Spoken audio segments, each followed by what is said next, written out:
Yan yung pagnilay-nilayan natin ng magandang balita na sinasabi na paglingkuran natin ang Panginoon ng may katapatan.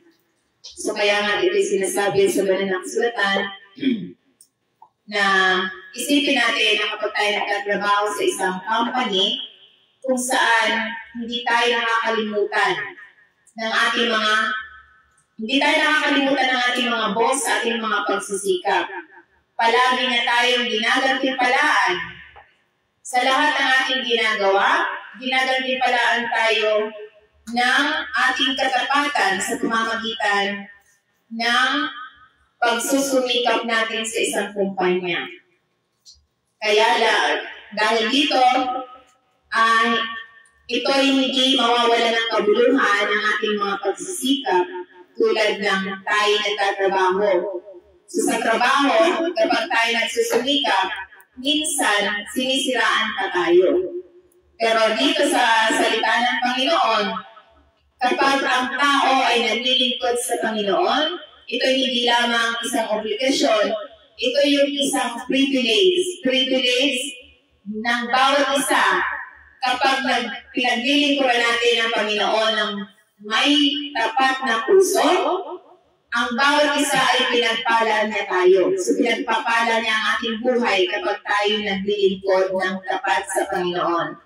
Na pinapalakas ang ating pananampalataya at ginagampalaan tayo ng higit pa sa ating maiisip. So kaya nga, ito'y sinasabi na, ito yung ating pag-uusapan, serve the Lord faithfully. So kaya natin ito'y paglingkuran ng Panginoon ng tapat na sinasabi sa 1 Samuel chapter 12 verse 24, but be sure to fear the Lord and serve Him faithfully. With all your heart, consider what great things He has done for you. So ito yung sinasabi na dapat tayo maglingkod sa Panginoon. Ito yung malakas na itinuturo sa atin ang responsibilidad natin bilang parangalan natin ng Diyos. Dapat tayong matakot sa Kanya at maglingkod sa Kanya ng may devotion. Hindi yung kung kailan lang may kailangan tayo, saka tayo maglilingkod. So dapat, naglilingkod tayo na may katapatan. Na itinuturo dito sa atin kapag makilala natin ang lahat ng dakilang bagay na ginagawa ng Diyos sa atin, ang ating natural na tugon ay dapat tapat sa pagsunod ng buong pusong paglilingkod. So kaya nga, ano ba yung kahalagahan kung bakit kailangan natin na maglingkod tayo sa Panginoon? Dahil kung bakit kailangan natin maglingkod, dahil tayo ay, kapag tayo naglilingkod, ito yung sinasabi na, tayo ay ang pagkatapos sa Panginoon ay umaakay sa atin sa karunungan. So kapag tayo may takot sa Panginoon, tayo maglilingkod ng tapat sa Kanya. Tulad ng ating mga magulang. Di ba sa ating mga magulang, kapag tayo may takot, ano man ang sabihin ng ating magulang, sinusunod natin. So kaya ito'y sinasabi na, ito ay nangangahulugan na may takot sa Kanya, kundi parangalan natin siya, ginagaling natin siya at mamuhay ng may paghanga sa kanyang kadaklaan. So kaya bakit tayo ay naglilingkod dahil ito yung pusong may takot sa Diyos. Na likas ay likas na magnanais na sumunod lamang sa Kanya. Kaya sinasabi niya ang dami nating viewers. Sinasabi sa Proverbs 9 verse 10, sabi niya rito, the fear of the Lord is the beginning of wisdom. So ibig sabihin, kapag tayo natakot sa Panginoon, ito yung pasimula ng karunungan. And knowledge of the Holy One is understanding. So yung pagkilala sa banal na pagkaunawa. So ito yung sinasabi na, paggalang sa Diyos ay humahantong sa karunungan. So yung pagkatakot sa Panginoon ay hindi nangangahulugan ng pagiging matakot sa Diyos. Ngunit ito yung pagkakaroon ng malalim na paggalang at paghanga sa Kanya. So ibig sabihin, ito yung karunungan ay nagsisimula lamang sa Diyos. So yung karunungan natin ay nagsisimula sa Diyos. Ang tunay na karunungan ay hindi lamang kaalamang intelektual, ngunit ito'y nagsisimula sa pagkilala at pagpapasakop sa kapangyarihan ng Diyos. Na dapat yung pagkilala sa Diyos ay nagdudulot ng pangunawa. Kapag mas hinahanap natin at nakikilala natin ang Diyos, mas nagkakaroon tayo ng pananaw sa buhay. Nagkakaroon tayo ng katuwiran at katotohanan na mula sa kaalaman sa pamamagitan ng isang paalala na ang karunungan ay nagmumula lamang sa isang tamang relasyon sa Diyos. So kaya nga ito'y tulad na lamang sa halimbawa ni King Solomon. Si King Solomon, mababasa natin yan sa 1 King chapter 3 verse 5 to 14. Sabi niya rito, sa Gabaon o Gibeon, ito yung nagpakita ang Panginoon kay Solomon sa gabi, sa panaginip. At sinabi ng Diyos, hingin mo ang anumang nais mong ibigay ko sa iyo, sabi ng Panginoon sa panaginip. So kaya sinasabi pa sa verse 6, sabi niya rito, and Solomon answered, you have shown great kindness to your servant, my father David, because he was faithful to you and righteous and upright in heart. You have continued this great kindness to him and have given him a son to set on his throne this very day. Sabi ng salita ng Panginoon na ito yung sinabi ni Solomon. At sinabi pa niya sa verse 7, now, Lord my God, you have made your servant king in the place of my father's David, but I am only a little child and do not know how to carry out of my duties. So ito yung dinulog ni Solomon sa Panginoon, na ito yung God's offer na humingi, sabi ng Panginoon na sa isang panaginip, nag-alok ang Panginoon ng anumang naisin niya na ito'y nagpakumbaba si Solomon at kinikilala ang kabaitan ng Diyos sa kanyang ama na si David at ang kanyang sariling kakulangan para sa gawain sa hinaharap. So kaya nga dahil dito, sa verse 8, your servant is here among the people you have chosen, a great people, too numerous to count or number. So sa verse 9, ito yung sinasabi na, so give your servant a discerning heart to govern your people and distinguish between right and wrong. So ito yung hiningi ni Solomon. Nag-request si Solomon ng karunungan. Ito yung humiling ng karunungan upang mapamalaan ang mga tao ng may katarungan. So ang kanyang kahilingan ay nagpapakita ng kanyang pagiging hindi makasarili at pag-unawa sa bigat ng kanyang tungkulin bilang hari. So dahil dito sa verse 10, natuwa ang Panginoon sa hiling ni Solomon. Sa verse 11, sabi niya rito, kaya sinabi sa kanya ng Diyos, siyang ang hinihiling mo ito at hindi ang ng mahabang buhay o kayamanan para sa iyong sarili. Hindi mo humiling ng kamatayan sa iyong mga kaaway, kundi ng pagkaunawa sa pagbibigay ng katarungan. Sa verse 12, sabi niya rito, I will do what you have asked. I will give you a wise and discerning heart so that there will be never have been anyone like you, nor will there ever be. Sabi dito. So ito yung God's response. So ito yung tumugon ng Panginoon. Nalulugod ang Diyos sa kahilingan ni Solomon at pinagkalooban siya ng pambihirang karunungan at pag-unawa. At nangako rin ng Diyos kay Solomon ang kayamanan at karangalan na hindi niya hinihiling kasama ang mga mahabang buhay depende sa kanyang pagsunod. So ibig sabihin, kapag tayo sumusunod sa Panginoon, tayo ay mahabang buhay. Mahabang buhay ang pangako ng Panginoon kapag tayo sumusunod sa kanyang mga utos. Kaya serve the Lord faithfully. So kung sinusunod natin siya, may takot tayo sa Kanya. So, sa verse 13, moreover, I will give you what you have not asked for, both wealth and honor, so that in your lifetime you will have no equal among kings. So, ibig sabihin, sa verse 14, sabi niya rito, and if you walk in obedience to me and keep my decrees and commands, as David your father did, I will give you a long life.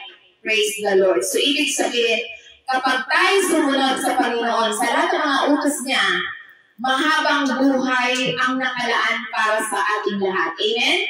So, ang pagiging mahabang buhay depende sa pagsunod natin. So, ito yung sinasabi na, dahil dito, ang gantimpala ng karunungan bilang karagdagan ng pagbibigay ng karunungan, binigyan ng Diyos si Solomon ng karagdagan ng mga pagpapala, kayamanan at karangalan na hindi na hinihingi. So kaya tayo bilang mga anak ng Diyos, kahit hindi natin hinihingi, ibibigay ng Panginoon. Amen? So yan yung sinasabi na, ang pangako ng mahabang buhay ay nakadepende sa katapatan ni Solomon sa mga utos ng Diyos. So ang mahabang buhay ay nakadepende sa pagsunod natin. So kaya nga, ito yung sinasabi na ang kahalagahan ng paghahanap ng karunungan at pag-unawa sa personal na pakinabang. Ang kahilingan ni Solomon para sa karunungan upang mapangamalaan ng kanyang bayan ay nagpapakita ng kanyang pagpapakumbaba sa tunay na pagmamalasakit sa katarungan. So kaya ang tugon ng Diyos ay binibigyan din ng aling tutunin ng pagiging di makasarili at katapatan ay humahantong sa banal na pagsang-ayon at karagdagan ng mga pagpapala. So kaya nga ito yung kahalagahan ng pagsunod sa mga utos ng Diyos bilang bahagi ng mga pagpapala sa atin. So ibig sabihin, ang mga pagpapala natin ay nakabatay sa pagsunod natin. So kaya nga, ano pa ang dapat natin gawin? Serve the Lord faithfully. So pangalawang gagawin natin, kailangan natin faithfulness and service brings favor. So kapag tayo sumusunod, ito yung katapatan sa paglilingkod sa Kanya ay nagdudulot sa atin ng pabor. So ibig sabihin, ang paglilingkod sa Diyos hindi lamang tungkol sa mga aksyon, kundi tungkol sa paggawa ng lahat ng mga tapat na puso. So dapat tayong gumagawa, hindi tayo napipilitan lamang. Kapag taos-puso tayo naglilingkod sa Kanya, tayo ay pinagpapala niya tayo sa mga parang hindi natin maisip. So yun yung sinasabi na kapag tayo tapat, sabi nga sa Colossians chapter 3 verse 23, and whatsoever you do it heartily, as to the Lord and not unto men. So ibig sabihin, lahat ng ginagawa natin, gagawin natin ito para sa Panginoon at hindi para sa mga tao.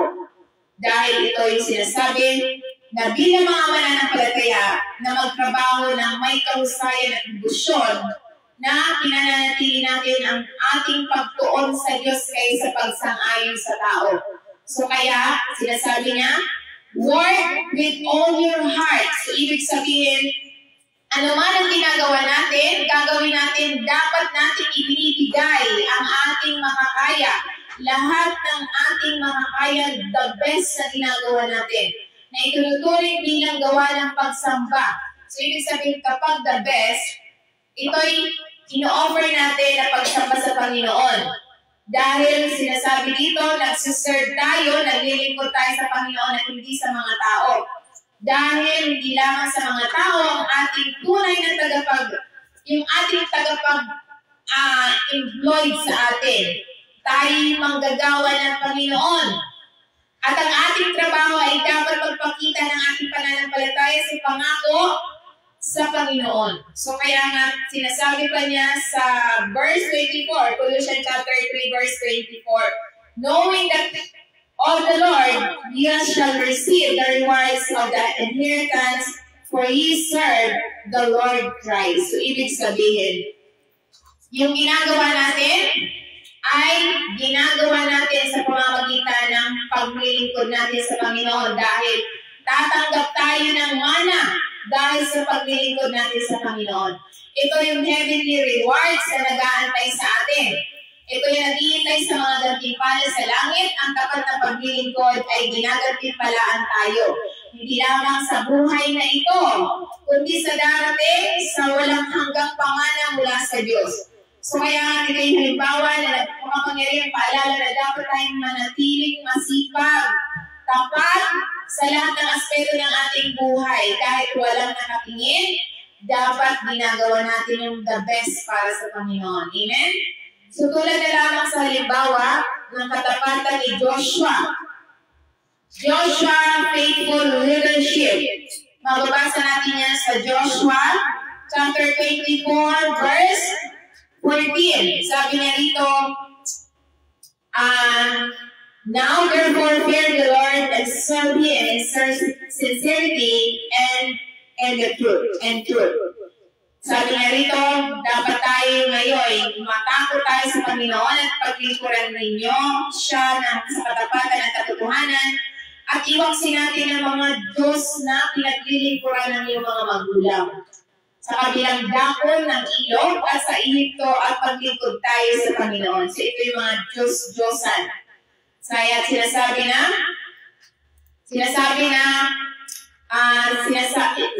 ang ating ginagawa na maging matatag tayo sa desisyon tungkol sa ating pananampalataya. So dahil dito dapat commitment to God requires sincerity. So ito yung pangako sa Diyos na nangangailangan dapat na maging tapat tayo.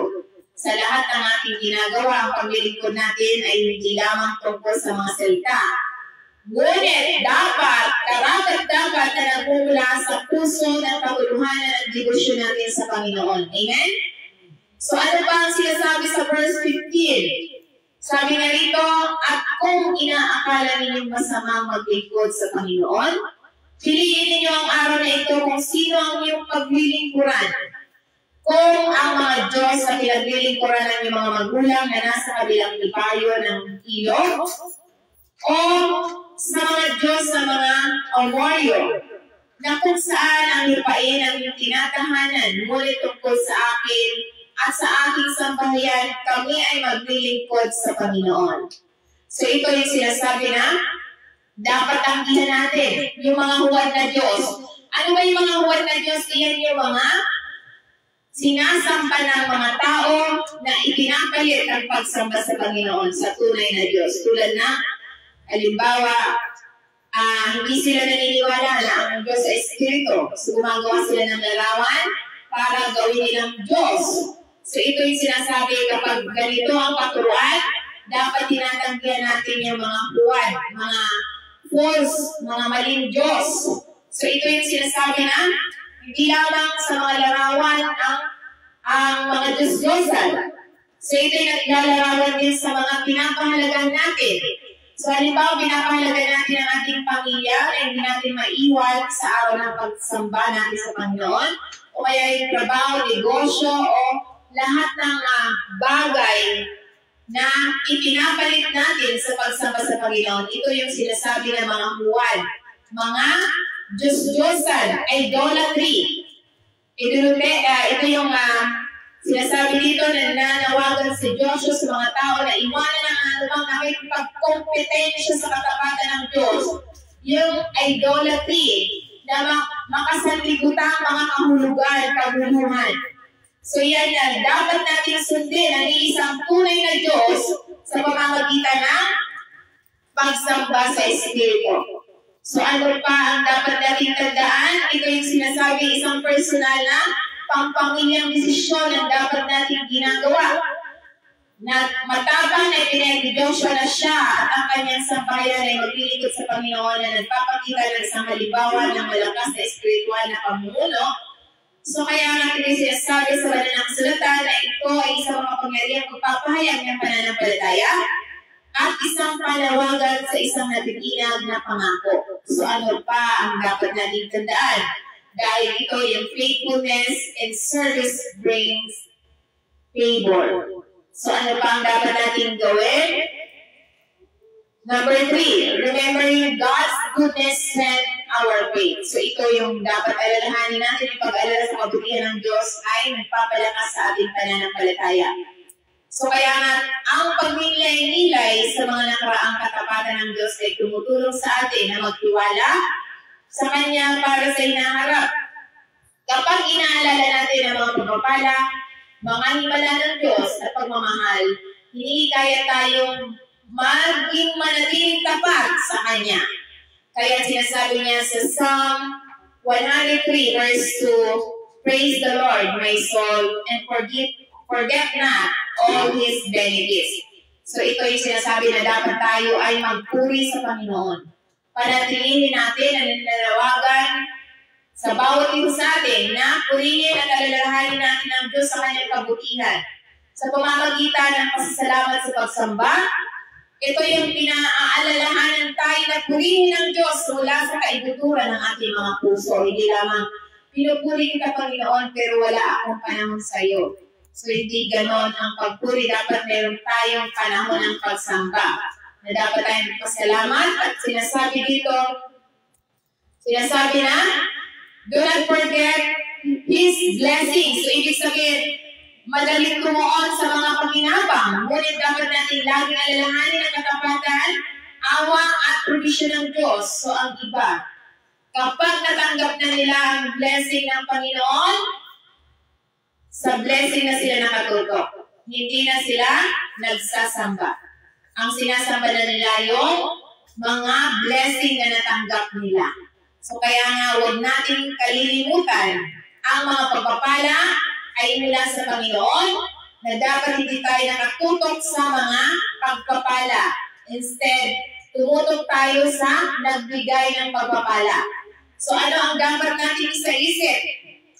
Ang pag-iisip ng pasasalamat. So dapat tayo ay pag-ingay sa mga pakinabang ng Diyos ay nagpapatibay sa atin ng pananampalataya at nagpapanatili sa atin na nakasentro sa Kanyang kabutihan lamang. So bilang mga mananampalataya, panatilihin natin ang puso ng pasasalamat tulad ng halimbawa ng the Israelite remembering God's deliverance.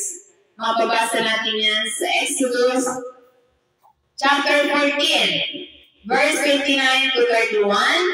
Sabi niya rito, "But the children of Israel walked upon dry land in the midst of the sea, and the waters were on wall unto them on their right hand and on their left." So verse 30, sabi niya rito, "Sa gayoy iligtas sa Panginoon ng Israel ng araw na iyon sa kamay ng Egyptyo. At nakita ng Israel ang mga Egyptyo at napatay sa baybayin ng dagat." So sa verse 31, sinabi niya rito, "At nakita ng Israel ang dakilang gawa na ginawa ng Panginoon sa mga Egyptian at ang bayan ay natakot sa Panginoon at naniwala sa Panginoon at ang kanyang lingkod na si Moises." So ito yung sinasabi na ito yung isinalaysay ang mahimalang pagliligtas ng Israel sa dagat na pula na nagpapakita ng kapangyarihan at katapatan ng Diyos. So ito yung sinasabi na gumawa ang Diyos ng paraan kung saan wala. Ibig sabihin, ang mga Israelita ay lumakad sa tuyong lupa at nagpakita na ang Diyos ay makapagbibigay ng pagtakas kahit na sa mga imposibleng sitwasyon. So ito yung sinasabi na naalala ng mga taga-Israelita ang pagliligtas ng Panginoon. So ito yung victory over the enemies. So, ganap na natalo ng Diyos ang mga Egyptian na nagpapatunay na siya ay nakikipaglaban sa kanyang bayan. So, dahil dito, ito yung pananampalataya ay pinalakas sa pamamagitan ng gawa ng Diyos. So, ang Diyos ang gagawa. So, ito yung nagpapakita ng kapangyarihan ng Diyos ay humantong sa mga Israelita na matakot. Ito yung paggala sa Kanya na magtiwala sa Kanya at kay Moises bilang Kanyang piniling pinuno. So dahil dito, ito yung isang makapangyarihang paalala sa bawat isa sa atin na ang Diyos ang nagliligtas tagapagligtas.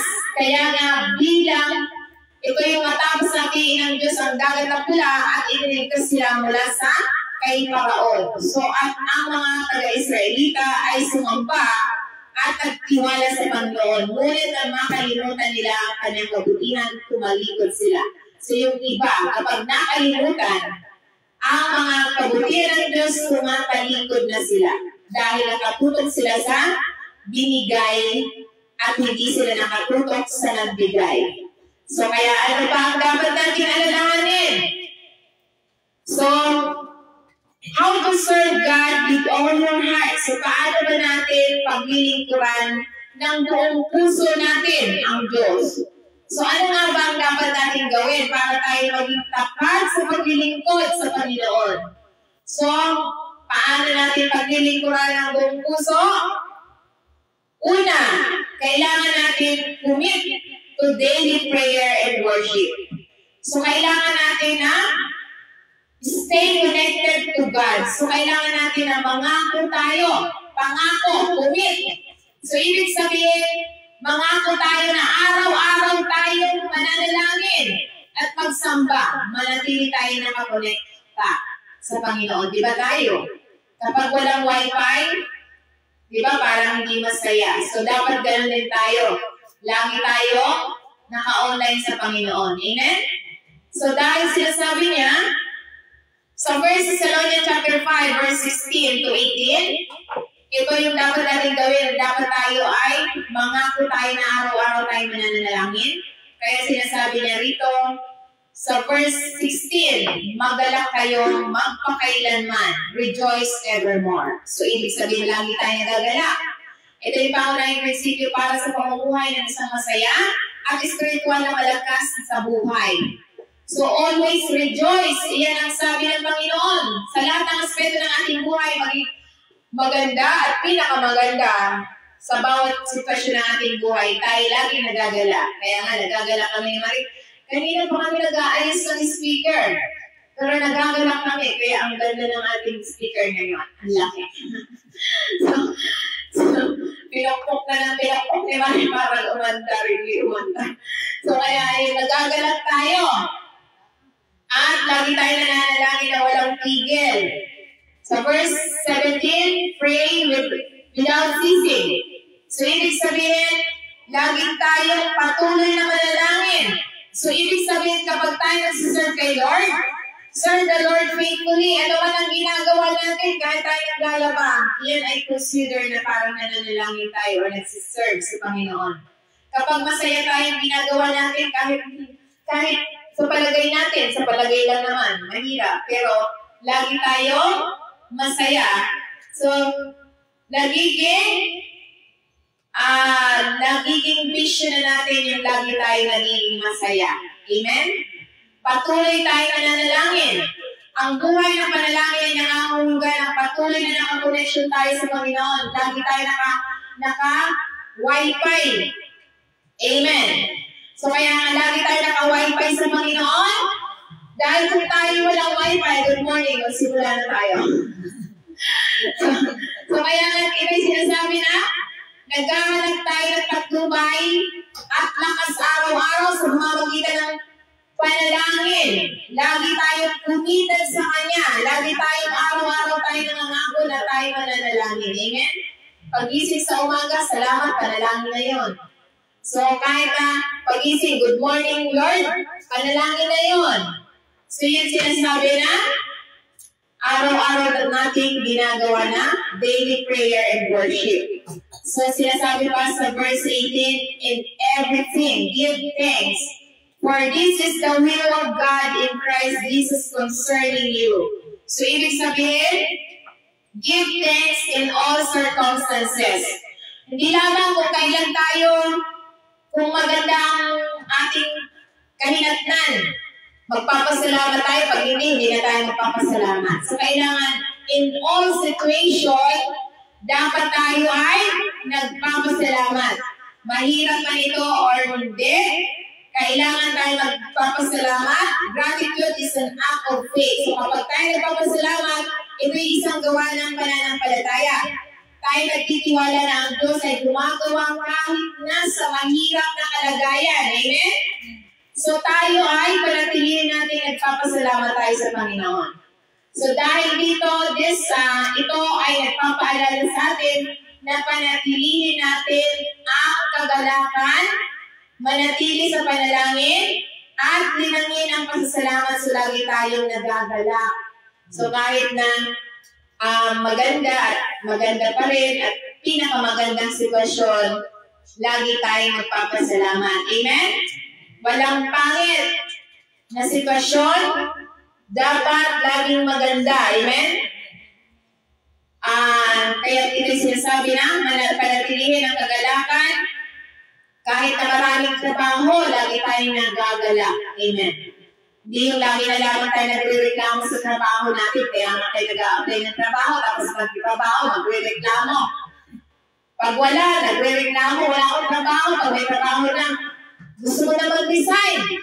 Yun yung sinasabi ng iba. Sila lang, dito wala. Amen? Walang nagre-reklamo dito. Amen? Yan yung sinasabi na, ano pa ang dapat natin gawin? How to serve God with all your heart. So, hindi tayo nagre-reklamo, ha? Lagi tayo nagpapasalamat at sumasamba. Ano man ang ginagawa natin, tayo ay nagagala. Pinananatili natin ang panalangin at pasasalamat. So, pangalawa, dapat tayo ay obeying His commands. So, ibig sabihin, living according to His word. So, kailangan na buhay lamang tayo na sundin natin ang kanyang mga utos, mamuhay ayon sa kanyang salita. So, kaya sinasabi niya sa John 14 verse 15, if you love me, keep my commandments. So, sabi niya, mahal mo ba ako? Kung mahal natin siya, tutuparin natin ang kanyang mga utos. So, kaya kung tayo nagmamahal, susundin natin ang utos ng Diyos. Ganun din sa ating mga iniirog or minamahal. Naalala ko yung aking asawa noon. Dahil hindi pa kami mag-asawa, ayaw niya pala magsimba sa Katoliko. Napipilitan lang siya kasi sinusunod niya ako. Sinusunod lang kita kasi hindi pa tayo mag-asawa. Pero nung mag-asawa na kami, ayaw niya na magsimba sa Katoliko. Dahil hindi raw tama ang katuruan. So may point naman siya. Pero yung ano doon, sinunod niya lang ako dahil sa mahal niya raw ako. Ayaw niyang mawala. Kahit mali, sinunod niya. So yan sinasabi, kung mahal natin ang Diyos, susundin natin siya. Dahil wala naman siyang pinuturo sa ating mali. Amen? Sabi niya, kung mahal ninyo ako, tutuparin ninyo ang aking mga utos. So, ang pagmamahal, ito yung love is proven through obedience. So, ang pag-ibig ay napapatunayan sa pamamagitan ng pagsunod. So, kung hindi mo sinusunod ang salita ng Panginoon, paano mo sasabihin na mahal kita, Lord? Mahal kita, Panginoon, pero hindi ko kaya sabihin ang salita mo. So, matutuwa ba tayo nun? Di ba tayo mga magulang, kapag yung ating mga anak ay hindi kaya sinusunod, sasabihin, mahal kita mama, pero hindi naman kita kaya sundin. Di ba hindi tayo natutuwa? So, ganun din ang Panginoon. So, kailangan, kung ano yung kanyang salita, sundin natin. Dahil ito yung nakakonekta tayo sa Panginoon sa Kristo, ang pag-ibig para sa Kanya sa pagsunod natin, na nagpapakita ng tunay na debosyon ay hindi lamang salita kundi gawa. So ano pa yung sinasabi? Obedience is the response to love, not obligation. So kapag tayo nagmamahal, ang pagsunod ay isang tugon ng pag-ibig at hindi ito yung obligasyon. Ang pagsunod ay hindi obligasyon, ngunit ito ay nagpapakita ng pag-ibig. Ang pagsunod sa mga utos ng Diyos ay hindi tungkol sa obligasyon, kundi isang natural na tugon dahil sa pagmamahal natin sa Diyos. Amen? So, hindi natin kayang sundin kung hindi tayo nagmamahal sa Kanya. Dahil magre-react tayo, lalo tayong against. So, kaya ano pa sinasabi? Love and relationship go together. So, ibig sabihin, kapag tayo nagmamahal, at relasyon ay dapat magkasama. Hindi pwedeng sasabihin na nagmamahal ako sa iyo pero hindi kita kayang samahan. Nagmamahal ako pero hindi ako pwedeng maniwala sa pinaniniwalaan mo. So kailangan magkasama kayo sa pananampalataya. Kaya kung tayo, naghahanap tayo ng kapartner, kailangan ang kapartner natin, pareho tayo magkasama sa pananampalataya. Hindi yung isa doon kay Muslim, yung isa doon kay Katoliko. Hindi pwede yung ganon. Dahil ang pagmamahal ay dapat magkasama. So ito yung sinasabi na isang tunay na relasyon sa ating Panginoon Kristo ay resulta ng isang pagbabagong buhay na sumusunod sa kanyang mga turo. So kaya nga ito sinasabi na nagbibigay ng connection sa pagitan ng pag-ibig at pagsunod. So ito yung obedience is the sign of faith. So kapag tayo sumusunod, ito'y tanda ng pananampalataya kapag sinusunod natin ang salita ng Panginoon. Ang pagsunod sa mga utos ng Diyos ay hindi tungkulin or kundi isang tugon ng pagmamahal natin sa Diyos at tugon natin sa biyaya ng Diyos. Amen? So ano yung dapat natin gawin para maipakita natin ang ating pagsunod sa mga utos at pagmamahal ng Diyos? So ito yung dapat, dahil sinasabi na, if you love me, you keep my commands. So kung mahal mo ako, dapat sundin mo ang mga utos ko, sabi ng Panginoon. So paano natin may apply sa ating personal life, sa ating pang-araw-araw na buhay? So ito yung dapat natin gawin. Express your love for our Lord Jesus Christ through obedience. So ibig sabihin, ipapahayag natin ang ating pagmamahal sa Panginoon sa pamamagitan ng pagsunod. Ang pag-ibig ay hindi lamang emosyon. Ito ay tunay na namumuhay tayo ayon sa kanyang salita. Sasabihin na, halimbawa, mayroon tayong iniibig. Halimbawa, nagmamahal daw tayo. Tapos hindi naman natin kayang sundin. Nasaan ang pagmamahal doon? Walang pagmamahal kung hindi ka kayang sundin. Ginagamit ka lang. Yan yung ibig sabihin kapag hindi ka sinusunod. So kaya nga ito sinasabi, ano pa? Ito yung ipinapahayag ang pagmamahal sa pamamagitan ng pagsunod, hindi lamang emosyon. So ano bang dapat natin gawin? So, love, ang pag-ibig ay pinapakita sa pamamagitan ng pagkilos. So kung walang pagkilos, paano mo mapapatunayan ang pag-ibig?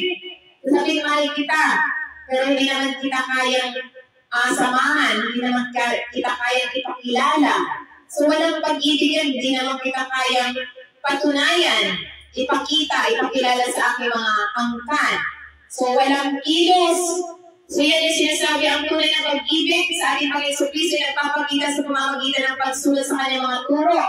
So tulad ng Panginoon Kristo, sabihin natin, mahal kita Panginoon, pero ang hirap naman sundin ang utos mo.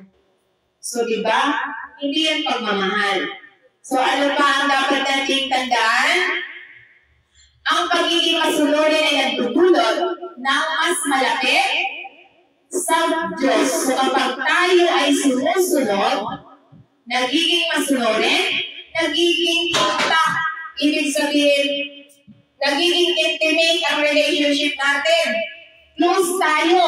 Halimbawa, close tayo sa Panginoon. So kung close tayo sa Panginoon, lahat ng gusto natin ay ibibigay niya sa atin. Amen? Dahil close tayo. So yan ang tunay na pag-ibig na nagtutulog ng malapit, intimate. Malapit tayo kung mas sumusunod tayo, mas lumalalim ang ating relasyon sa Diyos. So kung malalim ang ating relasyon sa Diyos, ano man ang hingin natin, ibibigay ng Panginoon. Amen? Di ba tayo, malalim ang ating relasyon sa ating mga anak? Kapag anong gusto ng ating anak, at kaya natin ibigay, kahit hindi kaya, ginagawa natin ang paraan. Dahil tayo ay malalim ang relasyon natin. So, ganun din ang pagsunod natin sa Panginoon. So, ano pa ang dapat nating sinasabi na? Ito pa yung kung tayo nagmamahal, sundin natin ng may kusang puso, kusang loob. Kung tayo nagmamahal, kusang loob nating sinusunod ang kanyang mga utos at hindi ito mabigat ngunit nilayon upang akayin tayo sa kalayaan at kagalakan. So yan ang tunay na pag-ibig na sinusunod natin ng pusa, hindi tayo napipilitan or nabibigatan. So kaya nga, ito yung papaalala sa atin na ang tunay na pag-ibig sa ating Panginoon Kristo ay pinapakita sa pamamagitan ng isang buhay na sumusunod sa Kanya ng buong puso. Buong puso natin sinusunod na hindi tayo nabibigatan, na parang hindi tayo nagre-reklamo. Pag tayo nagmamahal, gaano man ito kahirap, kaya natin dahil tayo nagmamahal, maligaya natin ang ginagawa kahit mahirap, di ba? Amen.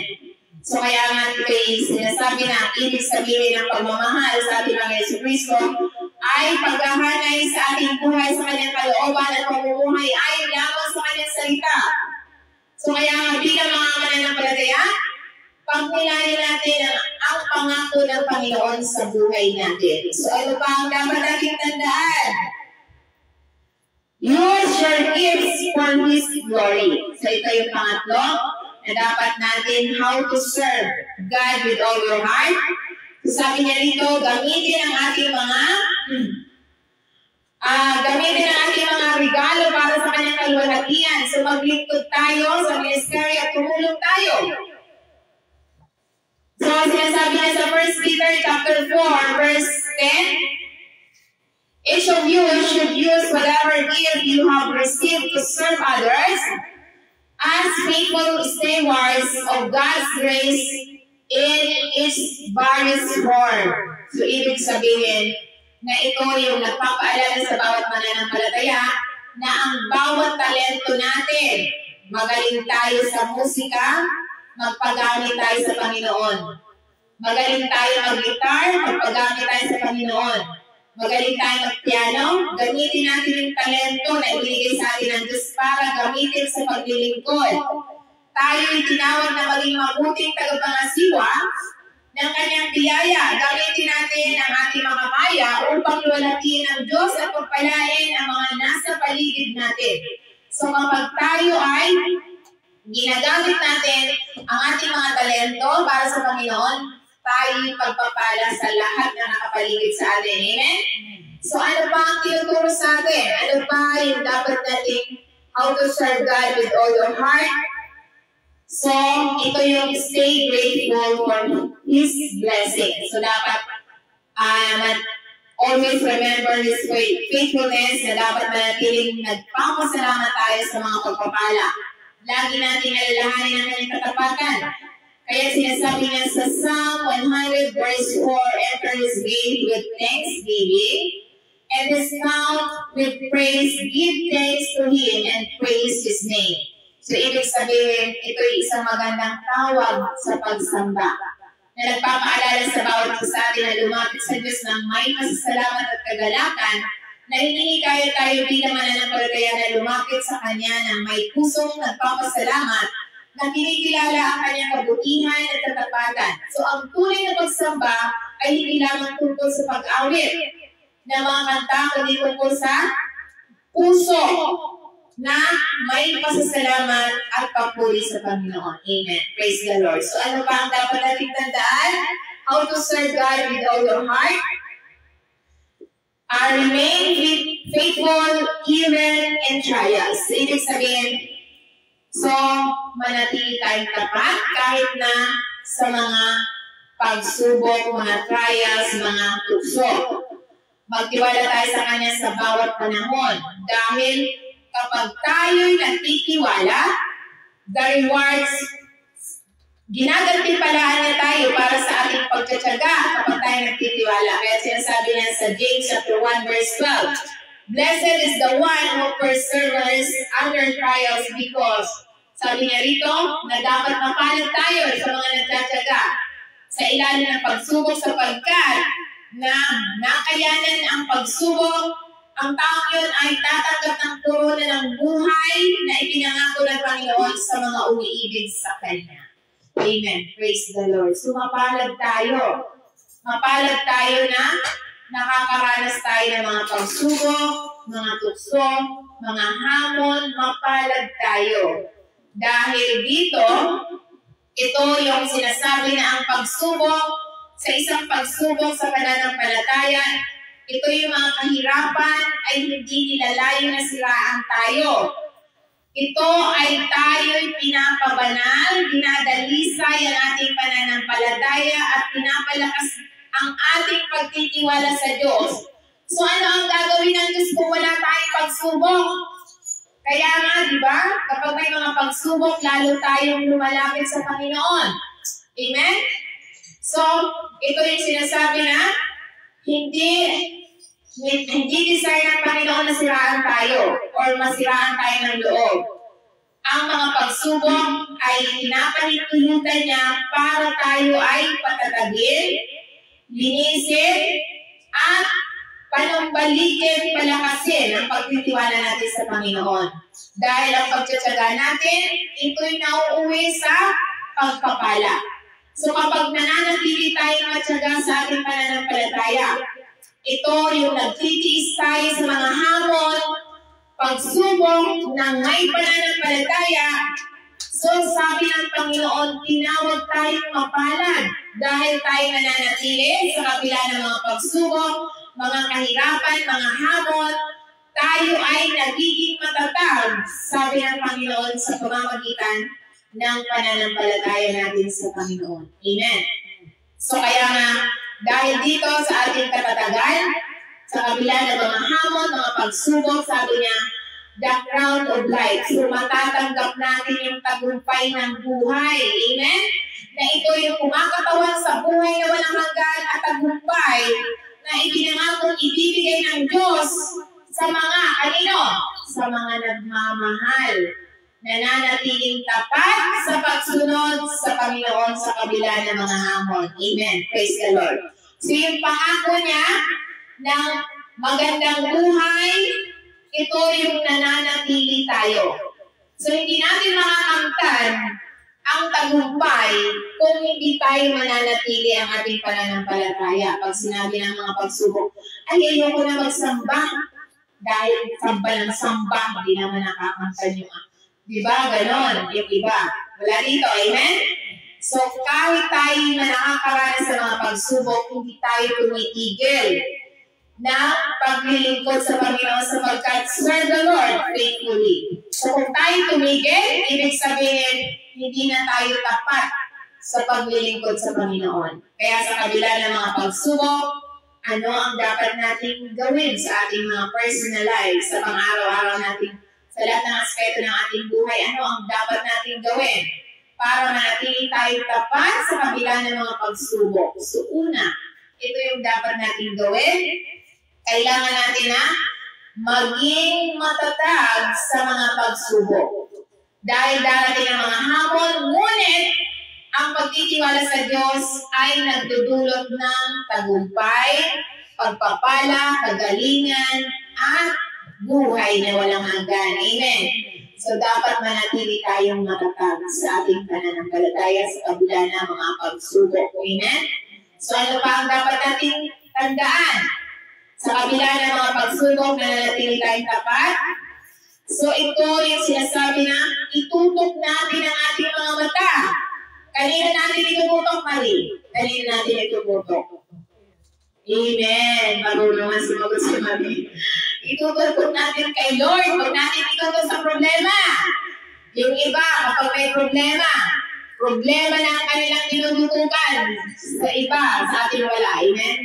Sa Panginoon tayo, sa pangako ng Panginoon tayo na matutok hindi sa mga problema.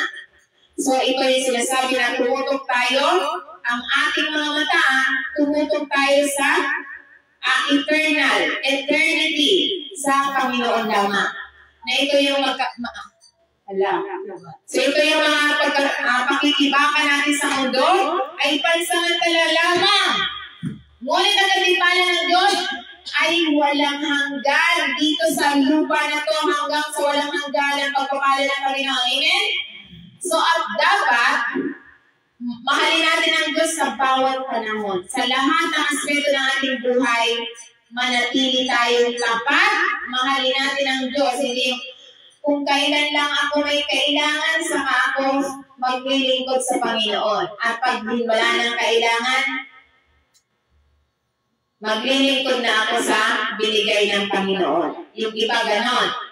So, kaya nga tinanong ko kahapon yung mga nakakulong. dahil experience ko na, di ba, galing ako sa loan. Pag ako nag-offer ng loan, lahat ng flyers tinatanggap sa akin nung nasa loan ako. At kung hindi mo bigyan, manghihingi, habulin ka. Ngayon, sabi ko na kay Lord na ako nagsiserve, nagbibigay ako ng mga flyers, hindi ako hinahabol. Pagkabigay ng flyers, ganon. Tapos, so ibig sabihin, mas pinapahalagahan nila ang paglilingkod sa mga kayamanan sa sanlibutan kaysa paglilingkod sa Panginoon. So ibig sabihin, kapag mahal natin ang Diyos, sa bawat panahon natin, dapat anuman ang mangyari, tayo nagtatyaga sa paglilingkod sa Panginoon. Dahil ito'y pinapalakas ng tunay na pagmamahal natin sa Diyos, hindi lamang sa paghahanap ng kanyang mga pagpapala. Sa lahat ng aspeto ng buhay natin, dapat tayo ay ipinapakita natin ang pagmamahal natin sa Panginoon. Amen? Sa pamamagitan ng paglilingkod ng tapat sa Kanya.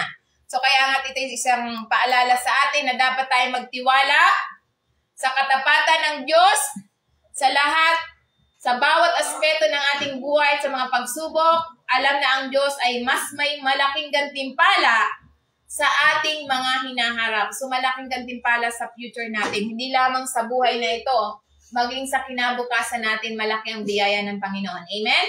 Praise the Lord. So kaya ito'y mahalagang mensahe na nagpapaalala sa bawat isa sa atin na ang Diyos ay karapat-dapat na ating ganap, na dapat ganap tayong nagdi-devotion sa Panginoon. Kapag tayo natakot sa Kanya, ito ay pinaglilingkuran natin siya ng tapat at naalala natin ang Kanyang kabutihan.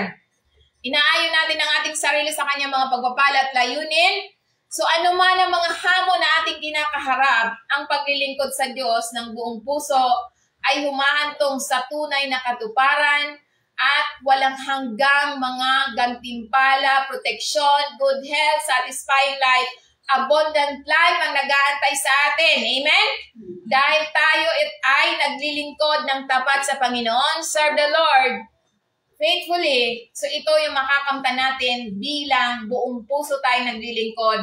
Ang tunay na katuparan ng buhay natin ay tagumpay at wala nang sapat na silid na kalalaga ng mga pagpapalang ibinibigay sa atin. Amen?